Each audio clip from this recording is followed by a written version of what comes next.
Vous savez, pour Donald Trump, tenir une promesse, ramener les troupes américaines aux États-Unis, et c'est faire ce que les autres présidents avant lui n'ont pas réussi à faire, eh bien c'est une victoire politique. Ça faisait des mois qu'il voulait obtenir un accord. Il avait même imaginé faire venir les responsables talibans aux États-Unis, à Washington ou à Camp David, qui est une des résidences des présidents américains, au moment de l'anniversaire des attentats du 11 septembre 2001, attentats, vous l'avez dit, qui ont conduit à la guerre en Afghanistan. Il avait imaginé une mise en scène incroyable, mais qui n'était pas du tout du goût de ses conseillers. Vous savez, on ne rigole pas avec le 11 septembre, ça reste un moment de deuil national, ce moment-là, donc ça avait fait polémique dans les médias. Donald Trump avait dû y renoncer, mais aujourd'hui, donc, il estime mettre fin à 18 années de guerre en Afghanistan, même si l'opposition démocrate, elle, évidemment, reste très sceptique sur l'application réelle de cet accord sur le terrain.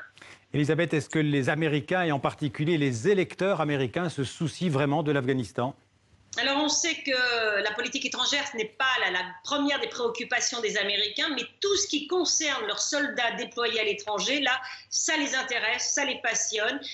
Selon les termes de cet accord, eh bien, le retrait des troupes est prévu dans 14 mois. Il y a un retrait intermédiaire prévu dans 4 mois et demi. Donald Trump va en parler tout au long de sa campagne électorale. Vous savez, il sait faire vibrer cette corde patriotique chez les Américains, même si finalement le retrait n'a pas lieu dans 14 mois. En tout cas, ça va lui permettre de tenir jusqu'au scrutin présidentiel du mois de novembre.